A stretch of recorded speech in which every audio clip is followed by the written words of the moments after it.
Money FM 89.3. Best of breakfast. Mind your business. Only on Money FM 89.3. Thanks for joining us on Money FM 89.3. It's Mind Your Business with me, Audrey Seek, and Ahmad Akhtar. Okay, how many of us have fired up Singpass just this week? Maybe to check your CPF, to file your taxes, book a doctor's appointment. It's become so second nature, right? And this is something most of us here in Singapore use all the time without thinking twice. A quick face scan and you're in. Fast, secure, and easy. But have you ever wondered, how does it actually know it's you and not just a photo or a video, or worse, in the age of AI, a deepfake pretending to be you? That is a very good question. And today we're lucky to have with us the brains behind it all. He's the CTO of the company whose biometric technology powers secure identity verification for millions, not just here in Singapore with our beloved Singpass, but across governments and major institutions around the world as well. So to find out the key to stopping identity fraud in its tracks, protecting businesses against deepfakes, and what it really takes to keep our digital lives secure, we're so pleased to welcome onto the show Dominic Forrest, CTO of iProov, to the show. Good morning, Dominic. Good morning. It's a pleasure to speak to you today. Yeah, pleasure to have you on, Dominic. Can you give us a quick overview to begin the interview of the current state of deepfakes, especially in terms of their use in cybercrime and identity fraud? Yes, of course. And I think it's worth just emphasizing here, this is a global problem. The people who are attacking systems in Singapore and Southeast Asia are not necessarily based in the region. This is a global problem. And deepfakes are rapidly becoming a key tool in this area. iProov publishes a threat intelligence report annually, and our recent report shows that in just the last year, people using deepfakes, and in one particular type of deepfakes, which we call face swaps, surged by over 700%. Another vendor has shown that an increase of over 1,500% over a one-year period from 2022 to 2023 within APAC. So it's a very large problem and also growing very fast. Yeah, so we know that iProov just released its Threat Intelligence Report 2025. So we want to know the key findings here. What stood out most for you in that report? And were there any examples of deepfake-related fraud attempts that really kind of set off the alarm for you? Sure, so let's talk about some of the publicly available information. You know, very recently in Singapore, a finance director of one of your companies was duped on a video call using deepfakes, where the attacker was pretending to be the CEO and other stakeholders on the call. And he transferred over $499,000 from the company's bank account to the attackers. Wow. And, you know, on the Singapore civil servants, including 5 ministers, have recently received extortion emails demanding payment to try to prevent release of deepfake videos of them, which are clearly not them. And so it's a large and growing problem in the region, and in particularly Singapore is one of the areas being most attached because it is such an advanced society and there is so much reliance upon the technology that people trust it. In our threat intelligence report, we showed face swaps increased over 300% in the region, and what are called injection attacks, which is the way people attack systems around the world, whether it's banking systems, national ID systems, or anywhere else where you're trying to prove your identity. Nearly 800% increase of injection attacks.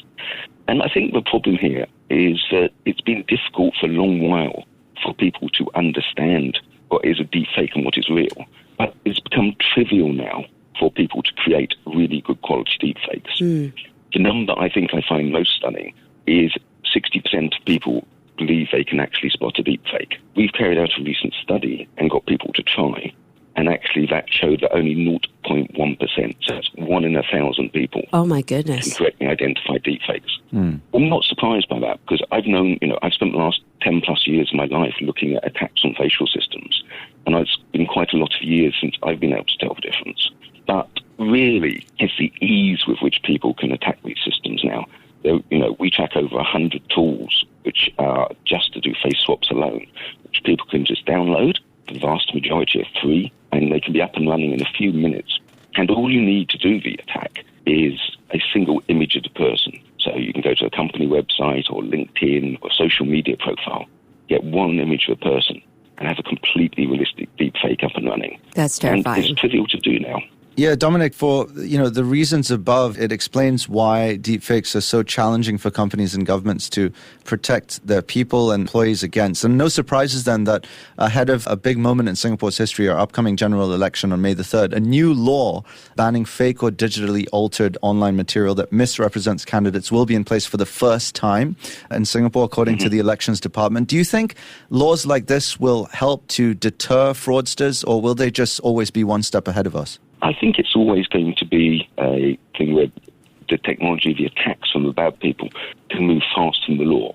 That said, bringing in the laws can only be a good thing, because where people do this and are caught, there can be repercussions, and hopefully that will deter people.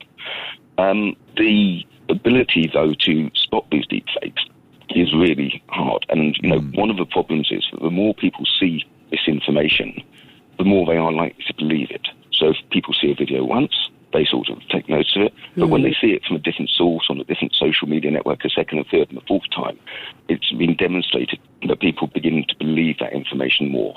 So from the scammers' perspective, what they want to do is get as much of it out there as they can through as many mediums as they can. Because the more they can get the misinformation out there, the more people will believe it. Yeah, so at iProov, you've built some very clever tech around all of this. Can you tell us a bit about how your system works to detect deep fakes and keep organizations safe? What makes your approach different from others out there? Sure. So we're trying to solve three problems. Firstly, is it the right person? So matching the face of the individual against another image of them, so it is Dominic Forrest and not someone else. Secondly, is it a real person? So it's actually me as a human being, not a photo of me, not a digital copy of me, not a deep fake of me, not a Mission Impossible style latex mask. And lastly, and perhaps most importantly, is the person there right now? And the way we do that is we control the screen of the mobile device or the laptop, and we flash colours onto the face of a human being while capturing some video frames of them on the device.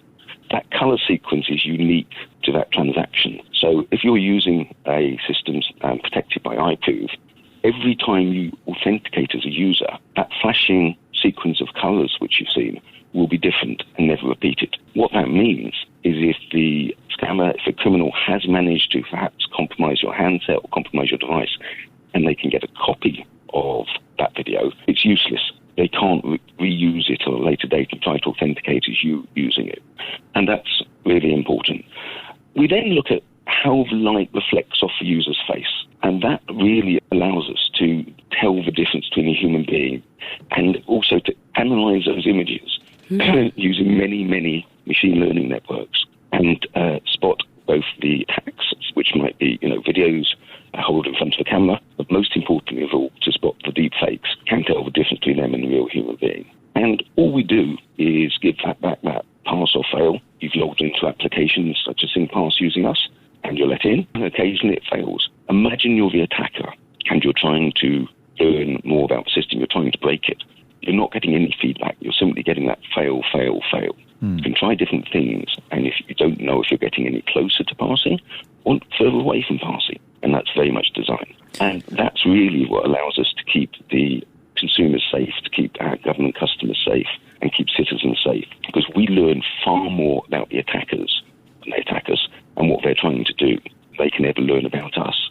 All they're getting is that pass-fail, yet we learn a lot about the attacks. And that information asymmetry, which keeps us ahead of not just today or tomorrow, but in a year and 5 years' time.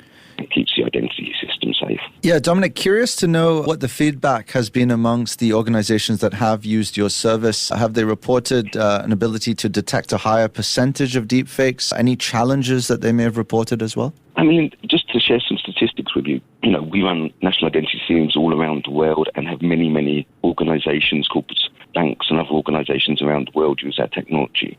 So we see many, many tens and hundreds of thousands of attacks against the platform every year. In 2025, it's only April. There's not been a single successful attack against the iProov dynamic product. The iProov dynamic product is the one I'm just describing, which you've all seen with the flashing lights on the screen. In 2024, again, there was not a single successful attack globally. And in 2023, we actually had one successful attack against us. What that means is the attackers will not going to go away, but they will start attacking different parts of the system.